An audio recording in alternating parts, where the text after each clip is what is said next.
নির্বাচন করতে হবে, কারণ আমরা 17 বছর ধরে নির্বাচন দেখি না চোখে। সম্মানিত শুনি, আমাদের এই সংগঠনে আরো কিছু ব্যতিক্রম ধর্মী কাজ আছে, সেই কাজগুলো আমাদেরকে জানতে হবে। তার মধ্যে আমরা এখানে একটা অ্যাওয়ার্ড নিয়ে এসেছি, পুরস্কার, the award of the mother democracy. এটা আমরা দেব প্রতি বছরের জুলাইয়ের 31 তারিখ। আমি কেন জুলাইয়ের 31 তারিখে এটা ঘোষণা করছি তার একটা কারণও আছে। সেটা হচ্ছে, আপনারা জানেন যে কানাডিয়ান একটা সংস্থা, international human association, international human rights international association, এবং খালেদা জিয়াকে তারা গণতন্ত্র মা হিসেবে তারা স্বীকৃতি দিয়েছে। আমরা ওই তারিখটাকে ধরে রেখে ওই দিনই আমরা এই অনুষ্ঠানটা প্রতি বছর পালন করবো ইনশাআল্লাহ, এবং খালেদা জিয়ার সম্মানার্থে। এখন এখানে আমাদের কাজ কি, সেই কাজটা আমাদেরকে জানতে হবে। আমি এখানে 5টা জিনিস নিয়ে কাজ করবো। যেমন ইতিমধ্যেই আমার sir doctor Mizanur Rahman sir, উনি অনেক সুন্দর বক্তব্য দিয়ে গেছেন। আসলে বক্তব্য শোনার চেয়ে ভালো একটা শ্রোতা হতে হবে, কারণ আপনি যদি শ্রোতা না হতে পারেন ভালো, তাহলে কিন্তু আপনি ভালো বক্তব্য দিতে পারবেন না। অতএব এই জন্যই আমি স্যারকে অসংখ্য ধন্যবাদ জানাচ্ছি আমাদের মাদার ডেমোক্রেসির পক্ষ থেকে। এই কাজগুলো হচ্ছে, প্রথম কাজ শিক্ষা নিয়ে আমরা কাজ করব, আমরা সুশাসন নিয়ে কাজ করব। আমরা সমাজে প্রায় দেখি, ইস তো একটা মিছিল করছে, এবার আমরা মিছিলই জানি না, এরকম আমরা আফসোস করি।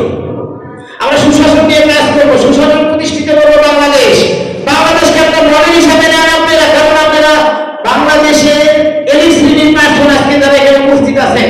আমরা সুশাসন নিয়ে কাজ করবো, সুশাসন এবং সুশাসনের উপরে কি কি স্টেপগুলো আসে সেগুলো আমরা দেখে ফেলছি। এগুলোর উপরে আমরা একটা ট্রেনিং এর ব্যবস্থা করবো। গণতন্ত্র চর্চার কেন্দ্র করবো আমরা একটা, সেখানে গণতন্ত্র চর্চা হবে। আপনি পণ্ডিত, আপনার মেধা আছে, সেখানে আপনি আসে আপনার মেধাকে ফলো আপ করেন, আপনি কত কি জানেন সেগুলোকে আমরা ক্যাচ করবো। এদের উপরে আমরা একটা অ্যাওয়ার্ড দেবো যারা সর্বোচ্চ অবদান রাখবে বাংলাদেশে। তারপরে আমরা আরেকটা কাজ নিয়েছি, যে এনজিও গুলো আছে বাংলাদেশে, বিভিন্ন ধরনের শিক্ষা প্রতিষ্ঠান আছে, বিভিন্ন ধরনের কোম্পানি আছে, তাদের একটা উদ্দেশ্য কিন্তু দুইটা। একটা হচ্ছে কর্মসংস্থান বৃদ্ধি করা, অর্থাৎ বেকার মুক্ত বাংলাদেশ গড়া। আরেকটা হচ্ছে তাদের একটা মুনাফা অর্জন করার উদ্দেশ্যে তারা এটা করে থাকে, নাকি মিথ্যা বললাম? এই মুনাফা অর্জনের উদ্দেশ্যে যারা বেকার সমস্যাটাকে একেবারে ছেলেদের দূর করার জন্য নিঃস্বার্থে বাংলাদেশে কাজ করে যাচ্ছে, আমরা এই ধরনের ব্যক্তিকে সিলেক্ট করে তাদেরকে অ্যাওয়ার্ড দেব 31শে জুলাই।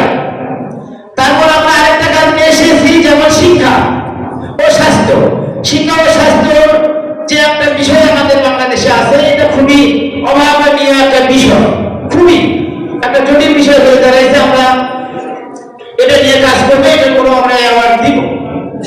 এইরকম 5টা সাবজেক্টের উপরে আমরা অ্যাওয়ার্ড দেবো যারা বাংলাদেশের সর্বোচ্চ নিঃস্বার্থে কাজ করে গেছে। এই বিষয়গুলো নিয়ে গবেষণার মাধ্যমে আমরা এগুলো দিয়েছি।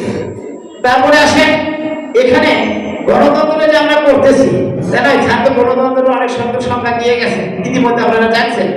আমরা এগুলো তো আসলে কোনো রাজনীতি মিটিং সমাবেশে আলোচনা হয় না, যে আলোচনাগুলো আজকে উঠে আসছে। আমরা গণতন্ত্র কি, গণতন্ত্র কিভাবে আসলো, তাই না? আর গণ মানে তো জনগণ, গণ মানে কি? জনগণ। তন্ত্র মানে কি?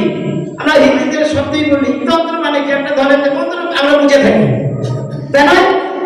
ধরেন মন্ত্রই আপনারা বুঝে নেন, কিন্তু জনগণের যে মন্ত্রটা, জনগণের মন্ত্রের ভিতরে কি কি আছে? সুশাসন আছে, চিকিৎসা আছে, ন্যায় বিচার আছে, অন্যায়কে প্রতিরোধ করতে হবে, ঠিক না? তাহলে এই জিনিসগুলো প্রতিরোধ করার জন্যই আমরা এই গণতন্ত্র শব্দটাকে বেছে নিয়েছি, মাদার অফ ডেমোক্রেসি। এবং আমরা মাদার অফ ডেমোক্রেসিতে নিলাম, অনেকেই প্রশ্ন করবে যে মাদার অফ ডেমোক্রেসি আমরা কেন নিলাম? তাহলে এই মাদার অফ মানেই তো আমরা যেমন খানিকটা জায়গা বুঝতেছি আজকে অনুষ্ঠানে, এরকম তো। আচ্ছা, এটার একটা ব্যাখ্যা আছে আমার কাছে, সেটা সুন্দর ব্যাখ্যা। সেটা হচ্ছে, যদি আমরা গণতন্ত্রের মা বেগম খালেদা জিয়ার নামেই আমরা এটা করেছি মূলত, কারণ তার বিষয়ে আমরা গবেষণা করেছি।